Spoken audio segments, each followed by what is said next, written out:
could not work without trusted community partners and boots on the ground. We don't generally go anywhere unless we have those partners. So a huge, huge thanks to those folks. And then they're not really, I think, in the room, but a huge thanks to the college, too, for this beautiful space. You've seen us take up and put down walls many times today. That's kind of metaphoric for our work. So big thanks to our hosts today. This is going to be a bit of a round robin. The work to come is what we do with all of this. You just did action plans. You just literally said, what problem are we trying to solve? What are our metrics of success? What do we do next? Who's not at the table? Some of these are launching. Some of these are glomming on to work that's already ongoing. The order of business now is we have 6 action plans. Please, representatives, and there are 6 of you, keep your remarks to 3 minutes or less. That gives us 18 minutes, which gives us out of here 1 minute early. And then we'll have a happy hour. But what we're going to do is we're going to take these action plans with our partners, the COG and SEDCOR, and bring those back out to everybody and try to do our best to align you with what's already ongoing in this region or around the state and see which ones of these have legs. All right? Without further ado, can you please tell us who you are, what this group was all about, and walk us through your action plan in 180 seconds or less. All right, very quick. My name is Chemeketa. I'm a planner, planning consultant with Cascadia Partners, and I was with the Regional Development Code group and the concept.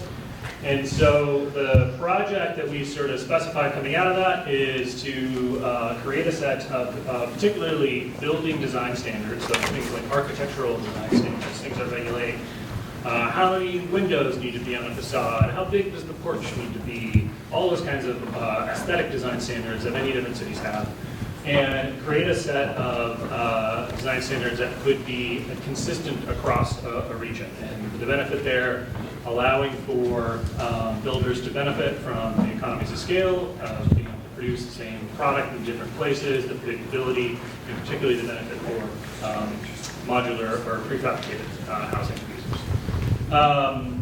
The big idea here too is this would be an opt-in set of standards. So it wouldn't be required that every jurisdiction have it, but the jurisdictions could opt in, and then there could be a benefit to them of being able to market that as an attractive feature to build in that community, and the predictability of knowing those design standards are the same that you just built to in another place. Barriers or challenges that this address, I mentioned just differing standards or across jurisdictions, minor differences that make it hard to fill the scale. I mentioned in making the region more attractive. We think this is a high impact. It has the potential to attract builders to a place. And we also think it has the potential to, particularly, like I said, make it easier to build prefab housing. It's also high difficulty. How do you convince these jurisdictions to give up some of their sense of local control, their local identity, community character, by opting into design standards that are the same for a whole region?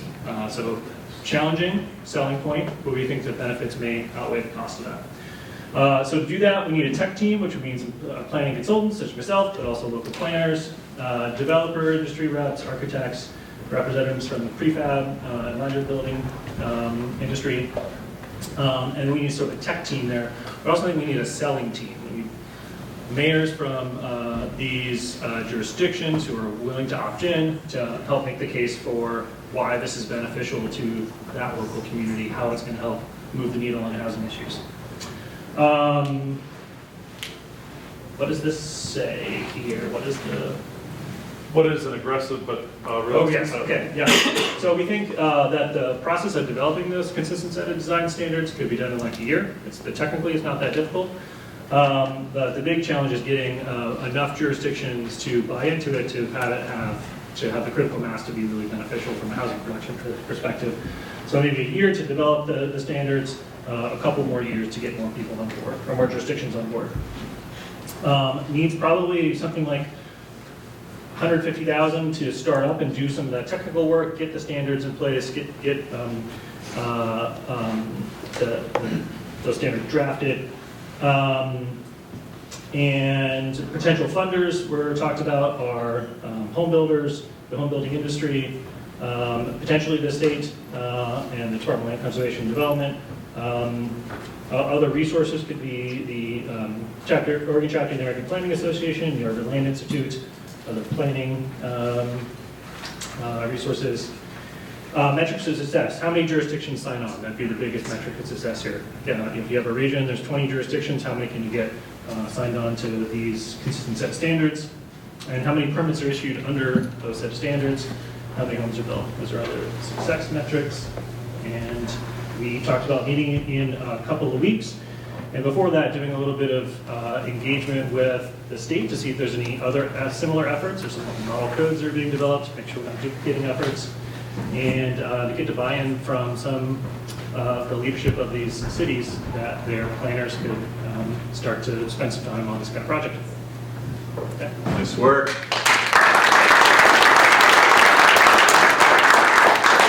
Something to note, if this is a project that you're curious about or want to join or throw your shoulder behind, the easiest thing to do when we're done, grab a pen, put your email address on here and your name. That way we know to include you when we start to send follow-up emails out to this group. So if you see something you like that you weren't a part of in the afternoon, literally just come up here and write your name and email, please. Okay, Charles, where's your group? Oh, hi. Great. Walk us through it. Go shoot for 3 minutes or less. Okay. Thanks. McCrae Carmichael, with the Mid-Willamette Valley Council of Governments. And we were talking about the shared file system and information systems. So we came up with an idea, housing development hub. And in our conversations, we were, going through our barriers. Well, first we were saying, really broadly, let's have this information platform where you can find everything. And it's like, well, no, today we're talking about housing. Let's focus on housing. So through that, we brought up Oregon Prospector. How many of you are familiar with that platform? Some. So that's from within Business Oregon, they have this platform for industrial. So if you're looking for an industrial site, you can search in an area. And we said, that's sort of the information we're looking for, but we want to target it towards housing. But we want it to be broader than that too. In terms of just all the kinds of information that we could have available in databases. So who our users are is pretty broad. Like the initial question was, should this just be for developers? And no, it should be an access point for anyone and everyone who wants to learn about the ability to build, right? Housing, what are the opportunities? Where we did say there potentially would be a boundary is the urban growth boundaries, right? Like, let's have the areas be inside urban growth boundaries so we're not setting up for people an expectation that they could go outside in areas where they couldn't build certain types of housing, right? So let's work within the framework that we have in Oregon. We went through roles, who we need at the table, and initially we were saying this needs to come from the state. But as we talked about how it could get off the ground, we said, let's look for state funding. And we said, it'll be three years to get that project off the ground, to go for funding, to get it to whatever agency through an RFP. So then we said, how could we get more local? And how we get more local is this regional conversation right here, hosted by a partnership between the COG and SEDCOR, right? We focus on Marion, Polk, and Yamhill. So we talked about who the participants could be, Business Oregon, local municipalities and jurisdictions, DLCD, 1,000 friends, bringing in different organizations so that we have all the different players who have interest in the discussion. How we get it funded, we have lots of ideas and partners. The COG will start by hosting the conversation with the people who were involved in the group, and if there are others in here who want to come and be a part, as Nathan referenced, you could put your email up here. But the idea is to create a platform of information sharing.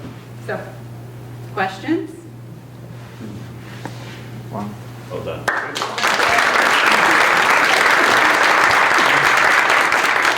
Well, under 3 minutes? No. Oh, no. Nope, there's a clock right there. I mean, Doug, who is your? Jason. Jason? All right, so I was Jason Freilinger with the City of Silverton, Mayor, and we were the group looking at SDCs. And so the description of our project is revising the state laws related to SDCs to allow broader flexibility at the local level to address workforce and affordable housing. And so possible barriers that we were looking at with this would be, well, you have to deal with the legislature in order to do that, that's a barrier. So we would need to have a champion to be able to make that happen. And then another barrier could potentially be private sector resistance for market rate housing developers. And I'll explain more about that in just a second. And then impact. So we think it's going to be a high impact thing that would be able to be possible for a high affordable housing and workforce housing development. Habitat was with us, and they said that they expect if something could happen like this at the state level, that they would have a 40% increase in their projects. So what exactly were we talking about here? What we were talking about is allowing in our SDC methodologies to have a contingency for affordable housing and workforce housing built into the city's SDC methodology. So, and that could then be used for waivers for affordable housing or workforce housing. So for partners, the top of our list was League of Oregon Cities. It should be something that all cities should be in support of. Possibly the AOC, hopefully the COGS. Also, I think it's possible the Home Builders Association might be willing to get behind this, because I hear a lot from my builders in my area that, well, they've gone so far as to say they don't think that our current SDC laws are even constitutional because we're not addressing certain things in a fair manner. So maybe there is some willingness to look at this. Resources, we're going to have to fund a study for looking at the analysis and financial models to see if they would work.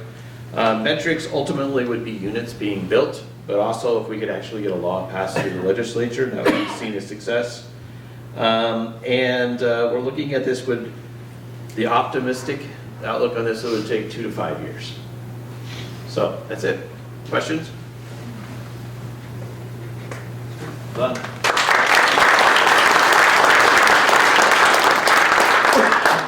Okay. 3 down, 3 to go. Alana? Is that Ryan? That's me. Okay. You want me up front? Would you like to be in front of your visual? You can do it up here. Okay. I could have made it work. I'm Ryan Olson, man of many hats. Fine today? So what we're talking about is, a pilot for new innovation, right? How do we get innovation out into the marketplace? And that is really, real world innovation. We're living in a unit, not just theoretical. So our project is to identify a land, identify sites that we can actually create with different innovators a demonstration of their technology. So, what's a barrier? What's difficult about this? Well, anything new is difficult to finance. It's difficult to permit. If I'm a real estate developer and you want me to try something new, real estate development's already risky as it is, right?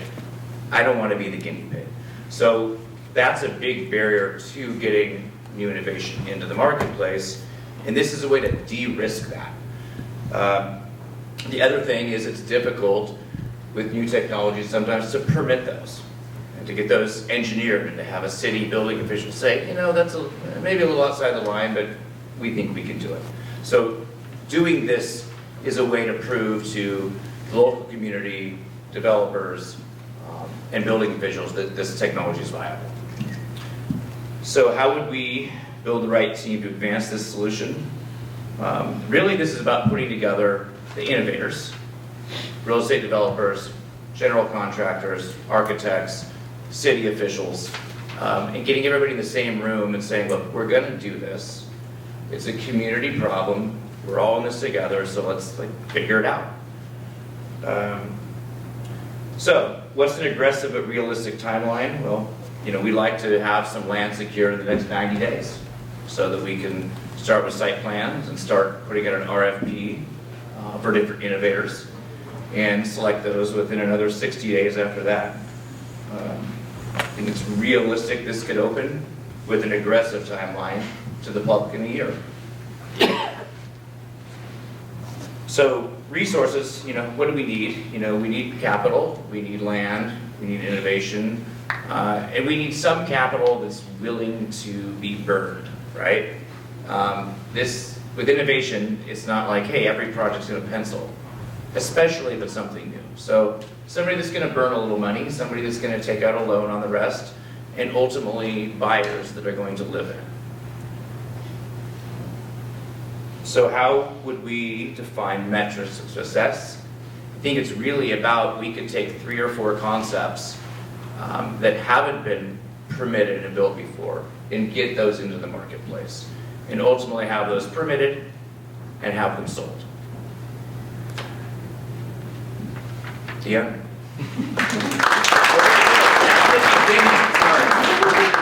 Not the end, the beginning. The beginning. And if you're interested in that one, sign up over there. McCrae had a presentation here, sign up here. Mr. Silverton, we'll have to get a little sheet for some folks to sign up for you.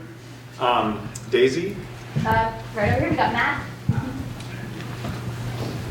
Yeah, thanks. So Matt Brown with Mahoning Northwest.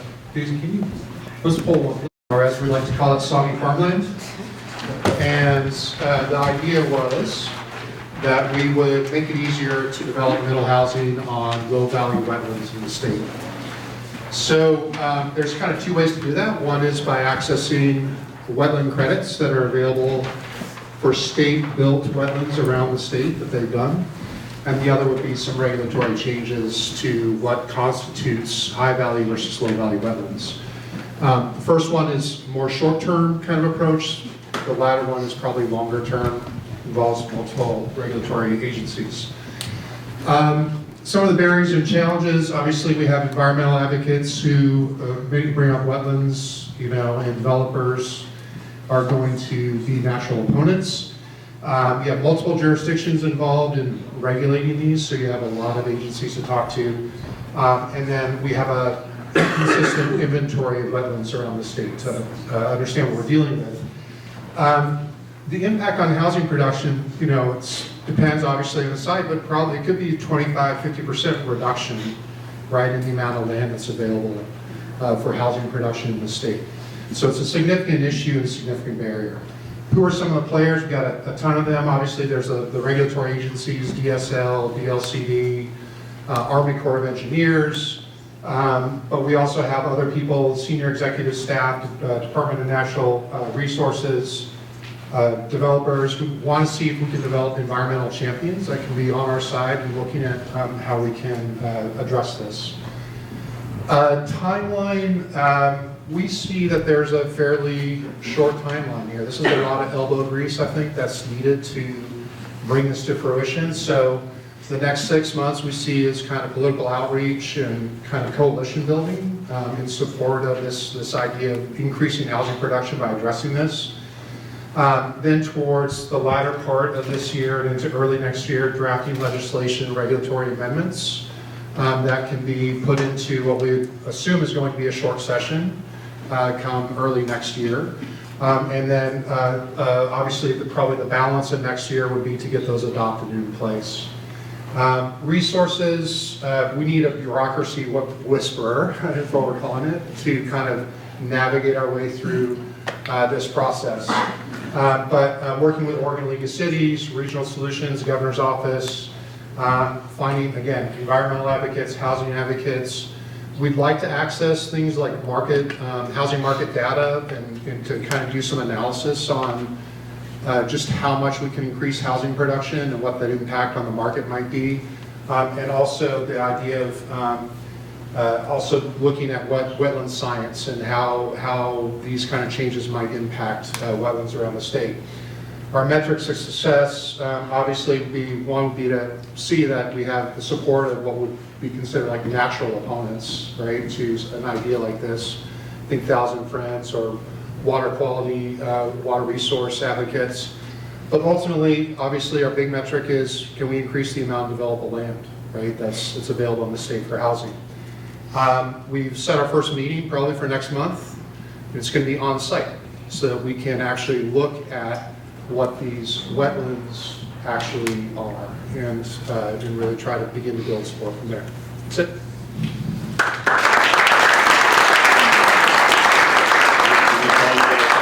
The Soggy crew? The Soggy Bottom crew. Yeah, all right. Amy? So our grand finale. Okay. Great, I gotta wrap it all up, thanks guys. My name is Mark Reed with Northwest NWV Group, sorry. We do construction, development, and property management. We got the task of how do we de-risk development, right? So all these other things are conceptual, we get the actual how do we get construction going through. So the project is, we decided that we're gonna try to create a public-private fund to assist with the early stage development costs, to reduce the risk to developers and investors in order to move workforce housing into development. And then at the back end, we're going to use the circular process of the loan proceeds to assist in the stabilization of the construction, post-construction. So the barriers of this, obviously, one is a lack of capital, lack of financing. For some people, it's a lack of education about what this actually means, private-public fund. We have a challenge with the barrier of low quantity builders, people who build 1 unit, 3 units, 5 units. How do they access this? They're not a big, huge development fund. And then same thing with how do we remove regional barriers for risk going through, because each local area has a different barrier. The impact, we think it's very high impact because reducing the risk of development will naturally increase development. But it's a high effort. Creating a public-private fund is a huge undertaking. The goal is that we're going to try to ease it because there are existing ones going to other states. So our goal would be to work with those people who have done it in other locations and try to create that in Oregon. How do we build the team? We need a combination of developers, employers, banks, credit unions, CDFIs, nonprofits, and foundations. So it's kind of a big overall coalition to get this across the finish line. And then the big thing is determine what's needed and who has access to private capital to get this going, not just at the local level. So, what's an aggressive, realistic timeline? Well, we said 6 months. So, we said 6 months to get the thing created and try to get funding going by the end of the year. So that was an aggressive timeline. Resources. Obviously, we need financial resources, but we said the biggest thing, again, just like Matt mentioned, is elbow grease. It's resources, it's people, it's the meetings, it's getting these things across the finish line, but it's also going to be legal. So getting this across the finish line in a way that doesn't, run into FDIC or any other type of organizations. And the other thing for us is resources is locating those similar organizations that have already done this in other locations. Metrics of success, obviously, how many units are we creating? Secondarily is that how much money is raised, and then how are the funds being replenished going through. In addition, we talked about success metrics is how many local workers are we retaining in the area that they're living currently by the creation of this housing. So you can't create that until you have the housing in place. In terms of next meeting, we're actually set one for 2 weeks from today, Zoom at 2:00 p.m. So anyone that wants to sign up, we're going to do a Zoom meeting in 2 weeks. So thank you.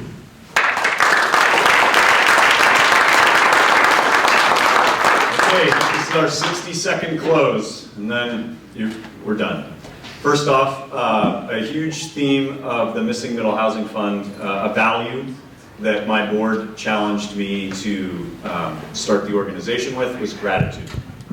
It remains our sort of strongest value that we have in all of the work that we do. You all gave each other. You gave the COG, you gave SEDCOR, and you gave the Missing Middle Housing Fund a day. You gave us a whole day. You gave us your brains, your talent, your time, your passion. None of this work happens without that. A lot of today is sort of pushing you around. Be here, go there, finish by this time. Hey everybody, get closer to the stage. And you did it, and I'm really, really grateful for that, because this work takes a lot of effort. It takes a lot of consistency of showing up. And it sometimes means like putting aside, you know, that thing that was really important to you that day and signing up for someone else's really important. That's how we get out of this underproduction crisis. That's how we get to workforce housing that serves as the basis of stability for our people, our places, and our economies. So if I can import anything back to you at the end of today, thank you. Thank you for showing up for each other, and thank you for all the moments you're going to keep showing up to get this work across the finish line. That's it for today. We do have a happy hour right next door. Hang out a while, mingle a little bit. We'll be following up with all of you about next steps. Thank you so much for signing up for these action plans and kicking off what I hope is a bunch of fruitful projects. Thanks.